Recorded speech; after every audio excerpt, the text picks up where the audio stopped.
Yeah, he just gets really like defensive. He just takes it as a personal attack on him when I don't mean it that way, but I don't know how to deal with life just pretending issues are not there. So I have your question. Let me read it and then you can tell us a little bit more about it, okay? Okay. It says, how do we come to a happy medium between not talking about issues at all and talking them to death? So you're kind of wondering how to strike that balance. Is that what the issue is?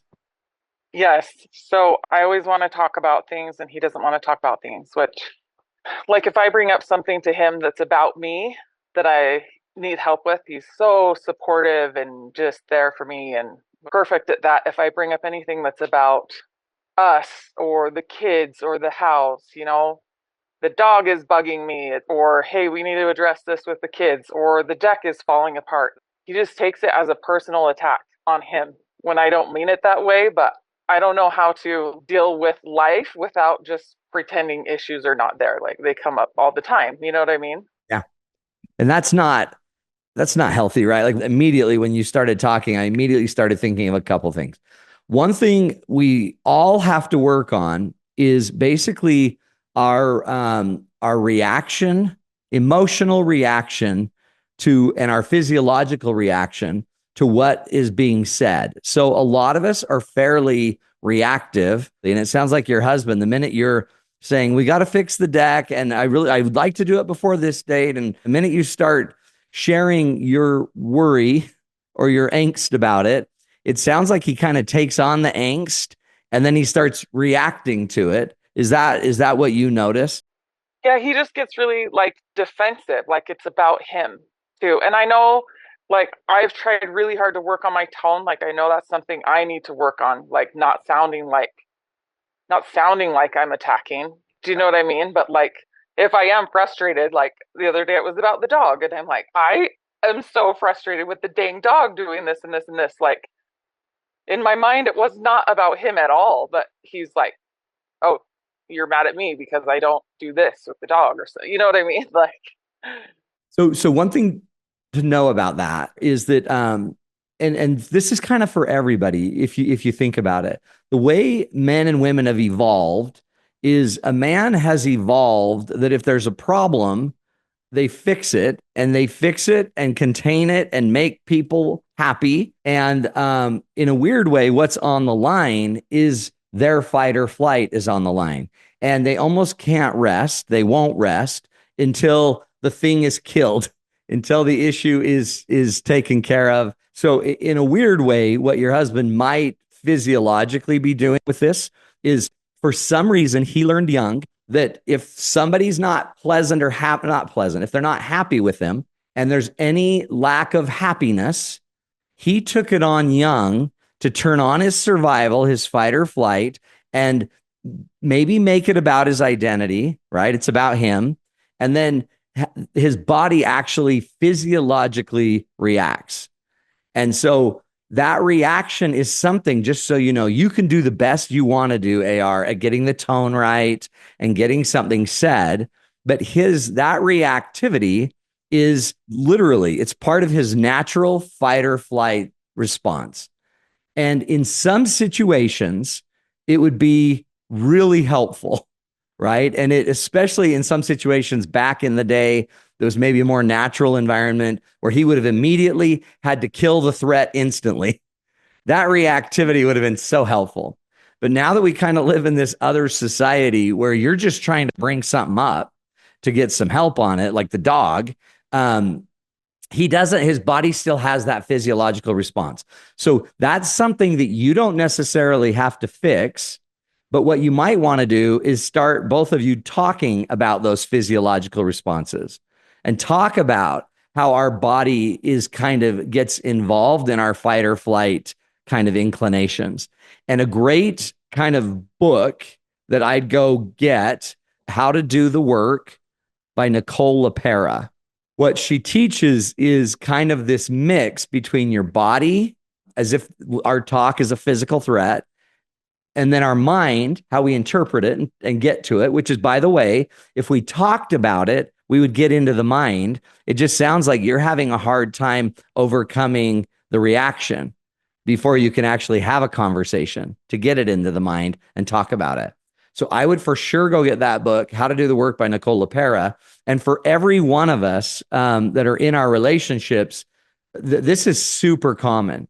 People, for example, with really high anxiety. In fact, that's interesting. Is your husband, does he have anxiety? I don't feel like he does. Like, I mean, listening to what you've talked about, I feel like neither of us are super Okay. anxious. Like, I'm high sensitive. He's like Yeah. not high sensitive at all. And I'm just like, let's get into it. Let's do it, you know. And he's like, oh. Stop, stop. But so he may not have anxiety or high sensitivity. It sounds like what he has is just he's just reactive. The coolest thing about that for you is that it's you can kind of now know what you're battling. And then what it does is he triggers easier. And a lot of men, it's really interesting. When men react, we tend to react really big, really high, really hard. And then we tend to recover really fast. And then women are a little interesting because women generally run a little hotter than men do. And then they react big and then they sustain their reaction for a lot longer time. It's kind of cute. And part of that is for survival too, right? So women had to remember more, women had to think ahead more. Men could just use their brawn and their muscle to just react and get in and out of situations. Women needed to think ahead, plan ahead. They always had 3 kids in tow. So women that's why they run a little hotter, which is why women statistically are generally more prone to anxiety, more prone to depression. It's why they generally have pretty good memories because it's all very emotional. But what you're dealing with is then co-regulating. So a really fun little search you could go do, AR, is about co-regulation. And part of what you both could learn to do together, and I actually think this is a beautiful part of being married, is once we kind of know it's about regulation, then we could actually start to co-regulate together. And it sounds like what has to happen is instead of just Jen trying to be even better at making sure everything's perfect to talk about something, it sounds like it's time now that your husband has to go figure out his reactive kind of physiology and maybe where he learned it, learn some grounding techniques. And then maybe one of the things you could do together is you could go say, hey, babe, let me give you a few minutes. I'd like to talk to you after dinner for about 20 minutes. This is a great way to do this, by the way. And if I were you two, I would set the egg timer or set the timer on your phone, 20 minutes. That way, we're not going to have to always talk, and we don't always have to talk forever because one of your questions was, how much is too much? How much is not enough? So give him a time frame, give him a little planning, maybe even say, I'd love to talk to you after dinner for just 15 or 20 minutes about the dog. And I'm not wanting you to fix anything per se. I'm not wanting you, I'm stressed about it. It's stressing me. So can you just go get ready for that? And then what he can do is go learn some what we call grounding techniques, where he now knows we're going to talk about the dog and he knows it's a little stressful. And he can go do some thinking, some breathing, some planning, and then we're going to have the conversation. And let's make the goal to not go longer than 15 or 20 minutes. Does that make sense? Yeah. So quick scenario, like last time I've learned that I need to give him time. Like he said, Yeah. I need time to process. Like I said, I know I'm too pushy and my tone is strong and everything, and I want to work through it when it's happening, whatever. But Yeah. if recently when we have a discussion, something about us is going wrong and I wanted to talk to him. So on Sunday, I was like, okay, I still am feeling unresolved. Can we set a time to talk about this? I want to talk about this. So he can Yeah. have the, advanced thinking about it. And he's like, yeah, on Thursday. Well, by Thursday, he's resolved it and he's fine. Do you know what I mean? And forgotten Yeah. all about it. And I'm like, Yeah. now it's Friday. Like, I still am up here doing my thing, Yeah. so. Yeah. But if I come back at him, it's like, well, here I am nagging you again. Well, one thing you could do too is set up the idea that we are a couple that is in constant renovation and practice and learning and growing. So we're not perfect. We're not in a killer perfect relationship already. We're in an awesome one. And we both have things we need to improve. And so one of the things you could do too is kind of solidify the idea that we're going to always be working on stuff. And we're not going to assume that once we've talked about it, then it's fixed. Because one of the things that you could do in every conversation is say, great, this was really good. And there's so many things we could teach you to do. But one of the things I would do is I tried it with your conscience. And this is kind of hard to explain in a few minutes. We teach it in our Feeding the Starved Marriage class, but we teach what we call 4 lights that we like to turn on to make sure that after a conversation, we've turned on some awareness. Okay. So the 4 lights we turn on are our self-awareness. What part of the problem was I? And so at the end of really big discussions, like let's say you guys talked over a really big issue, at the end of that issue, it might be great to run through these 4 lights and come up with a little bit of a plan for what we're going to do next going forward on this issue. And we ask 4 questions. The self-awareness question is, what part of the problem that we just discussed was I? And it would be great if you could both identify what part you were. You could even write it down, take a minute to write down your answers, and then talk about them. And you could say, I came off a little strong and I said this and this, and that kind of tipped things over. And then he could own whatever part of the problem he was. So then the second light we turn on is the light of empathy, which is simply the light of what does my partner most need from this conversation? What are my partner's needs and wants? And then his goal would be to show you, based on what we talked about, what you need and want, which is very validating to you if he gets it right. If he doesn't, then we haven't gone far enough in the conversation, right?